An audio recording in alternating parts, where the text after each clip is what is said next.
In the beginning, God created the heavens and the earth.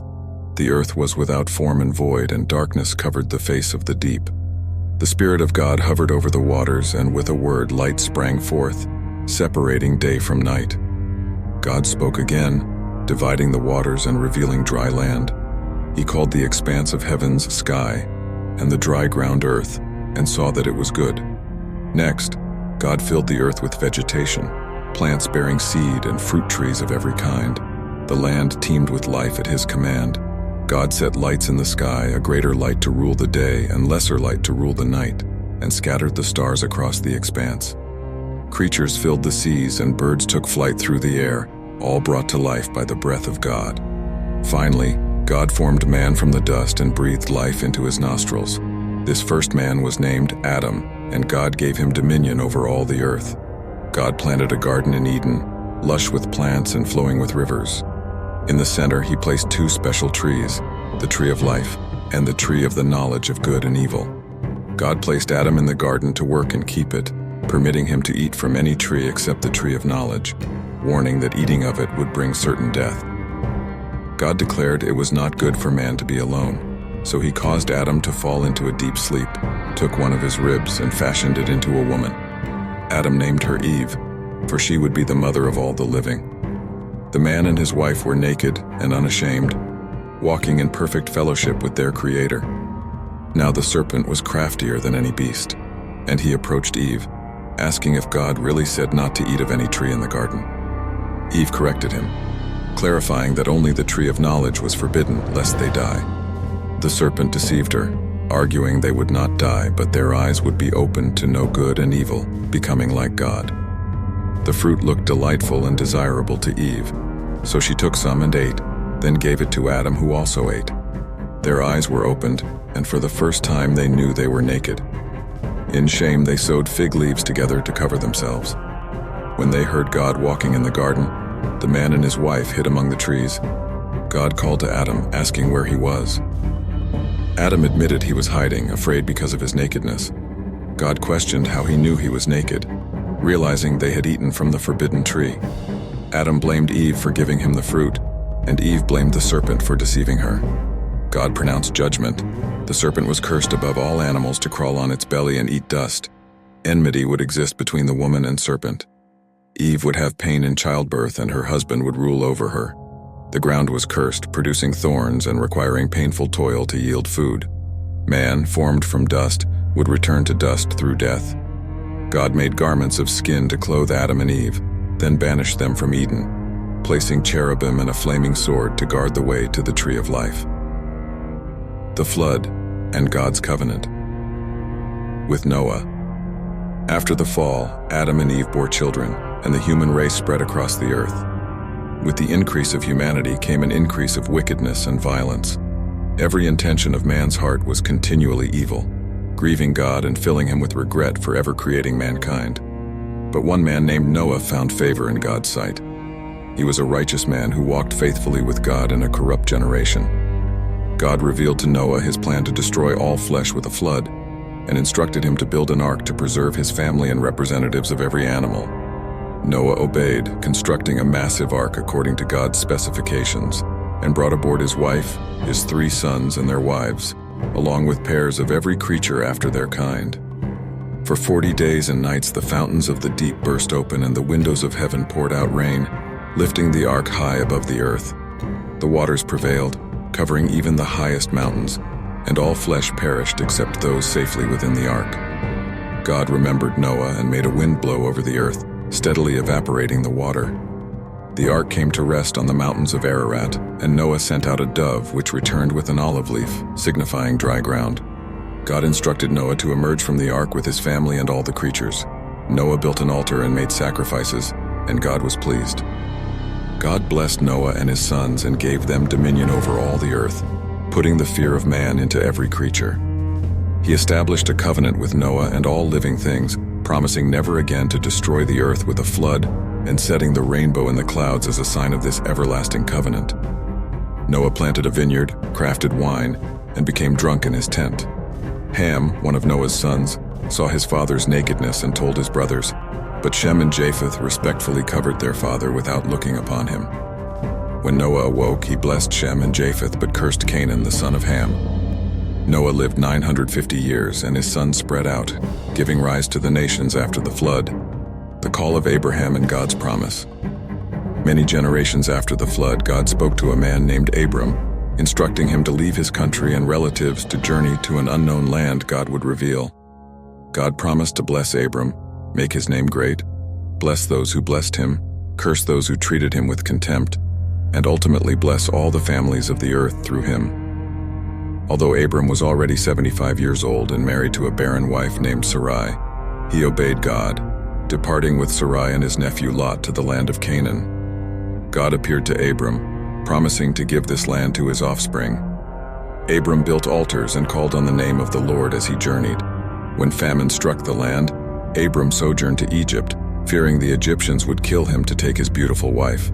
So Abram instructed Sarai to pretend to be his sister. When Pharaoh took Sarai into his palace, God afflicted his household with plagues until the truth was revealed. Pharaoh returned Sarai to Abram and sent them away with great wealth. Abram and Lot grew prosperous with many flocks and herds, leading to quarrels between their herdsmen. Abram generously offered Lot first choice of the land to avoid strife. Lot chose the lush Jordan Valley near the wicked city of Sodom, while Abram settled in Canaan. God reaffirmed his promise to Abram, declaring his offspring would be as numerous as the dust of the earth. In a terrifying vision, God made a covenant with Abram, foretelling his descendants' future enslavement in a foreign land for 400 years before returning to inherit Canaan. Sarai, still childless in her old age, grew impatient for an heir. Following the custom of the day, she gave her Egyptian maid Hagar to Abram as a wife to bear a child on her behalf. Hagar conceived and began to despise Sarai, who responded harshly, causing the pregnant maid to flee into the wilderness. The angel of the Lord met Hagar by a spring, comforting her and prophesying that her son would father a great nation. Hagar returned and bore Ishmael to Abram. When Abram was 99, God appeared to him and renewed the covenant, changing his name to Abraham, meaning father of many. God commanded the sign of circumcision and renamed Sarai as Sarah, promising she would bear a son named Isaac within the year. Abraham fell on his face and laughed at this astounding prophecy. 3 heavenly visitors arrived at Abraham's tent, one of whom was the Lord himself. Sarah served them bread and a tender calf, and overheard them repeat the promise of a son. She laughed to herself in disbelief, but the Lord rebuked her, declaring nothing is too hard for him. The visitors prepared to depart toward Sodom, and the Lord confided in Abraham his plan to investigate an outcry against that depraved city. Abraham interceded, boldly asking God to spare the city if even 10 righteous could be found there for the sake of his nephew Lot. The Lord agreed, but not even 10 were found. 2 angels arrived in Sodom and were welcomed by Abraham's nephew Lot into his home. The men of the city, young and old, surrounded Lot's house, demanding to sexually abuse the visitors. Lot's attempts to appease them failed, so the angels struck the mob with blindness. Lot, his wife, and 2 daughters escaped the city at daybreak as fire and brimstone rained down from heaven, utterly destroying Sodom and Gomorrah. Lot's wife looked back longingly and became a pillar of salt. At the appointed time, Sarah conceived and bore Abraham a son in his old age, naming him Isaac as God commanded. Years later, God tested Abraham, telling him to take his beloved son to Mount Moriah and offer him as a sacrifice. Abraham's faith did not waver. He rose early, saddled his donkey, took Isaac, and set out. Upon reaching the mountain after a 3-day journey, Abraham placed the wood on Isaac, took the fire and knife in his own hand, and declared to his confused son that God would provide the lamb. At the altar, as Abraham raised his knife over the bound Isaac, the angel of the Lord called out to stop him. Abraham had proved his fear of God in not withholding his cherished son. God provided a ram as a substitute offering, and reaffirmed his promise to bless all nations through Abraham's offspring as innumerable as the stars and sand. Abraham lived 175 years and died in a good old age. His sons Isaac and Ishmael buried him in the cave of Machpelah, which he had purchased as a burial site. Isaac inherited the promise as Abraham's son through Sarah, while Ishmael fathered 12 princes as foretold. God was with Isaac and reaffirmed the covenant for the sake of Abraham's faith and obedience, the patriarchs and the path to Egypt. Isaac married a woman named Rebekah, but like Sarah, she struggled with infertility. After 20 childless years, Isaac entreated the Lord on behalf of his wife, and she conceived twins. The children struggled within her womb, and God explained that two nations were battling inside her. The older would serve the younger. Indeed, the firstborn emerged red and hairy, so they called him Esau. The second was grasping Esau's heel, so he was named Jacob. As the boys grew, the rugged, skillful hunter Esau became Isaac's favorite, while the quiet homebody Jacob was loved by Rebekah. One day Esau came in famished from the field and begged Jacob for a bowl of red stew. Jacob shrewdly bartered Esau's birthright as the firstborn son for the meal, and Esau rashly agreed, despising his birthright. In Isaac's old age, his eyes grew dim, and he decided to bestow the family blessing on his elder son Esau. He sent Esau out to hunt game and prepare his favorite dish. Rebekah conspired with Jacob to deceive Isaac and steal the blessing. She prepared 2 young goats and placed the skins on Jacob's hands and neck to imitate Esau's hairiness.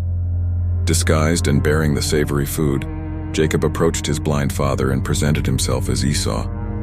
Isaac was skeptical, noting the voice was Jacob's, but felt the hairy hands and smelled Esau's scent on his clothes. Convinced, Isaac ate the meal and bestowed the blessing on Jacob, prophesying he would be master over his brothers. When Esau returned and discovered the treachery, he cried out with an exceedingly bitter cry, but the blessing could not be revoked. Esau hated Jacob and vowed to kill him once their father died. Rebekah sent Jacob away to her brother Laban's household to escape Esau's wrath.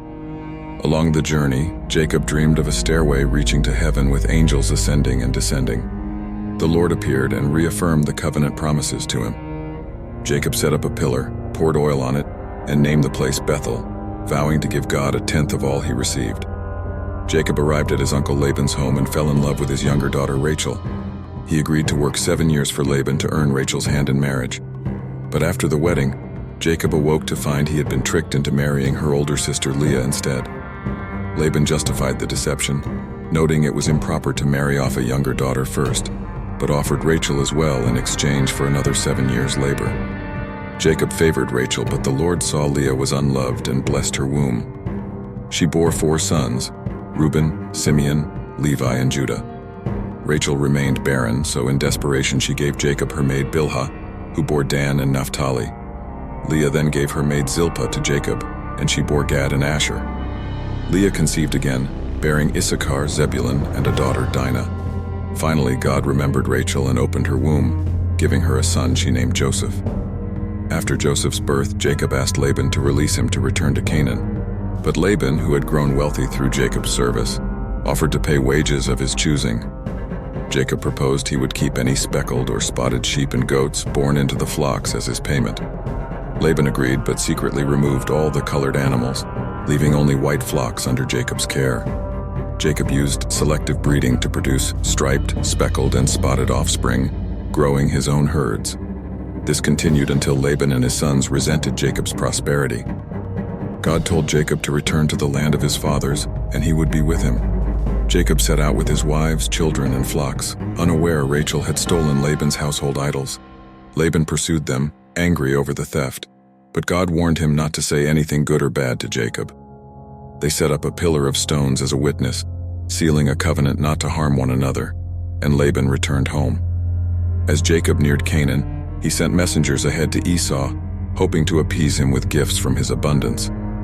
The messengers returned reporting Esau was coming to meet Jacob with 400 men, filling Jacob with fear. He divided his company into 2 camps, reasoning if Esau attacked one, the other might escape. Jacob prayed earnestly, reminding God of his promises and confessing his unworthiness of God's faithfulness, pleading for deliverance from Esau's wrath. After sending his family and possessions across the stream, Jacob wrestled all night with a mysterious man who touched his hip and wrenched it. Jacob clung to him and declared, "I will not let you go unless you bless me." The man replied, "Your name will no longer be Jacob, but Israel, because you have struggled with God and humans and have overcome." Jacob realized he had wrestled with God himself and marveled that he had seen God face to face and lived. He named the place Peniel and limped away as the sun rose. When Esau arrived, Jacob bowed before him, but to his surprise, Esau ran to embrace him, weeping as they reconciled. Esau asked about Jacob's family, who bowed before him and initially refused Jacob's gifts. but accepted them at Jacob's insistence to find favor. The brothers parted in peace, and Jacob eventually settled in Shechem. Now Jacob's daughter Dinah was violently defiled by the son of Shechem's ruler. The prince wished to marry Dinah, but Jacob's sons deceitfully agreed on the condition that all the city's men be circumcised. On the third day, when the men were incapacitated from the circumcision, Jacob's sons Simeon and Levi attacked the city, killing Shechem and his father, plundering the city and taking captives to avenge their sister. Jacob rebuked them for making him a stench to the Canaanites and Perizzites, fearing retaliation. But his sons indignantly replied, "Should he have treated our sister like a prostitute?" God told Jacob to return to Bethel, build an altar, and settle there. Jacob ordered his household to purify themselves, rid themselves of foreign gods, and set out. A terror from God fell on the surrounding cities, preventing them from pursuing Jacob. At Bethel, God again affirmed Jacob's name was now Israel and renewed the covenant promises. As they journeyed on toward Ephrath, Rachel went into difficult labor. As she lay dying after delivering a son, she named him Ben-Oni, meaning son of my sorrow. But Jacob renamed him Benjamin, son of my right hand. Jacob buried his beloved Rachel and set up a pillar at her grave, which still stands today. Israel loved Joseph more than his other sons and gave him an ornate robe, inciting their envy. Joseph had 2 dreams foretelling his brothers and parents bowing down to him, intensifying their hatred. While Joseph's brothers were grazing the flocks in Shechem, Jacob sent him to check on them. They spotted him approaching and conspired to kill the dreamer, throw him in a pit, and claim a wild animal had devoured him. Reuben, intending to rescue Joseph, suggested just throwing him in the pit alive. When Joseph arrived, they stripped off his robe and cast him into an empty cistern. Later, Judah convinced the brothers to sell Joseph to a passing caravan of Ishmaelite traders heading to Egypt. They dipped the robe in goat's blood and presented it to their father, who concluded in anguish that a fierce animal had torn Joseph to pieces. Jacob refused to be comforted, declaring he would mourn until he joined his son in the grave. In Egypt, the traders sold Joseph to Potiphar, the captain of Pharaoh's guard. The Lord was with Joseph and blessed everything he did, so Potiphar put him in charge of his entire household. Potiphar's wife propositioned the handsome Joseph day after day, but he firmly refused to betray his master's trust or sin against God. One day she grabbed his cloak, demanding he lie with her, but Joseph fled, leaving it in her hand. Scorned, she accused Joseph of attempting to assault her, using the cloak as phony evidence. Potiphar burned with anger and threw Joseph into prison. Again, the Lord was with Joseph and granted him favor with the prison warden, who appointed him head over all the prisoners. When Pharaoh's cupbearer and baker offended him, they were imprisoned under Joseph's authority. Both men had perplexing dreams the same night. Joseph, perceiving God had sent the dreams, offered to interpret them. He predicted the cupbearer would be restored to his position within 3 days, while the baker would be hanged, and this came to pass. Joseph requested the cupbearer remember him to Pharaoh and seek his release once restored, but the man forgot about Joseph after his release. 2 years passed with Joseph unjustly imprisoned. Pharaoh had 2 troubling dreams. In the first, 7 sickly cows devoured 7 sleek fat cows by the Nile. In the second, 7 withered scorched heads of grain swallowed up 7 plump healthy heads. No wise man or magician in Egypt could interpret them. Finally, the cupbearer remembered Joseph's gift and informed Pharaoh.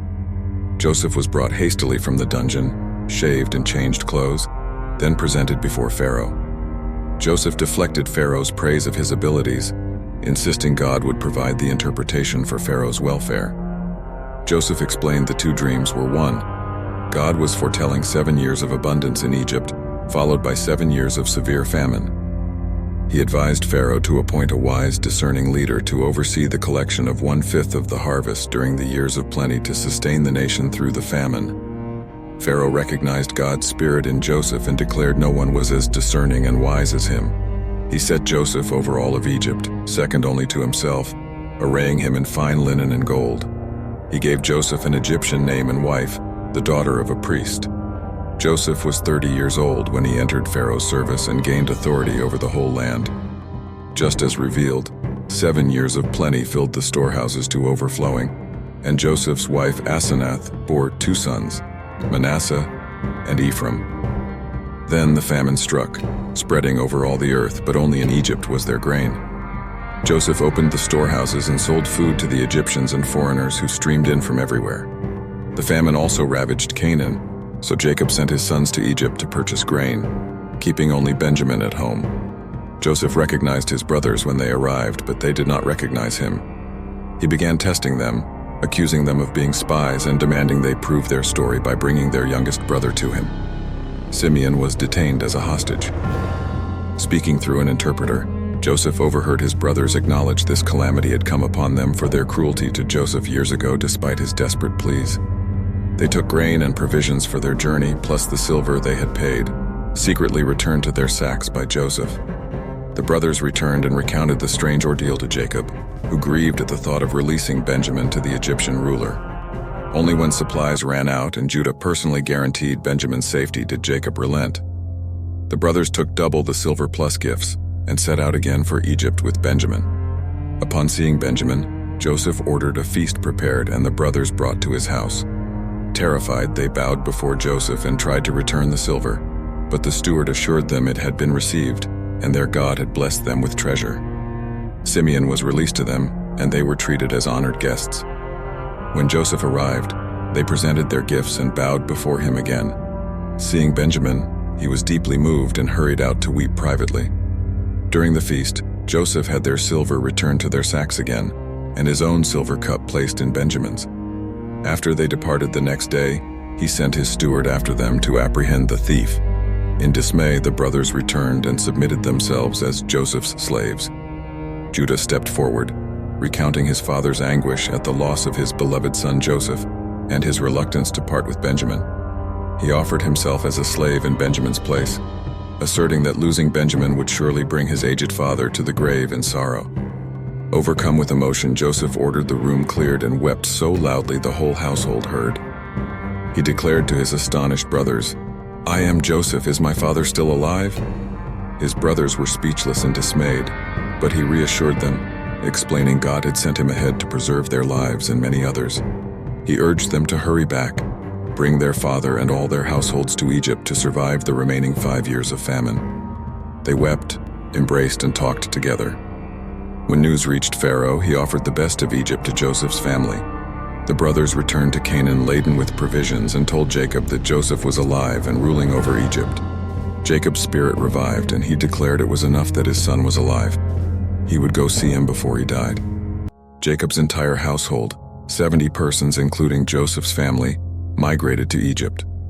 Judah went ahead to get directions to Goshen, the lush delta region, and Joseph went out in his chariot to meet his father there. They embraced and wept profusely. Joseph settled his family in the best of the land and supplied them generously during the famine. The Egyptians spent all their money on food until Joseph had collected it all for Pharaoh. Next, they gave their livestock in exchange for food, and finally they offered their land and their very selves as slaves to Pharaoh. They moved into cities and survived, accepting their servitude and expressing gratitude to Joseph for saving their lives. Only the priests retained their land by Pharaoh's decree since they received a fixed allotment. 17 years passed, and Jacob grew ill. He called for Joseph and made him swear to bury him not in Egypt, but with his fathers in Canaan. When Jacob's time to die drew near, he blessed Joseph and his sons, adopting Ephraim and Manasseh as his own, and foretelling that the younger Ephraim would become greater than the elder. Bestowing his blessings and prophecies on each of his 12 sons, he commanded them to bury him with Abraham and Isaac in the cave at Machpelah. Jacob breathed his last at 147 years old. After an extravagant 70-day period of mourning in Egypt, Joseph received Pharaoh's permission to bury his father in Canaan, accompanied by a great multitude of officials and servants. His brothers feared Joseph would now take revenge on them, but he wept at the idea, reiterating that God had used their evil actions for good to accomplish his purposes.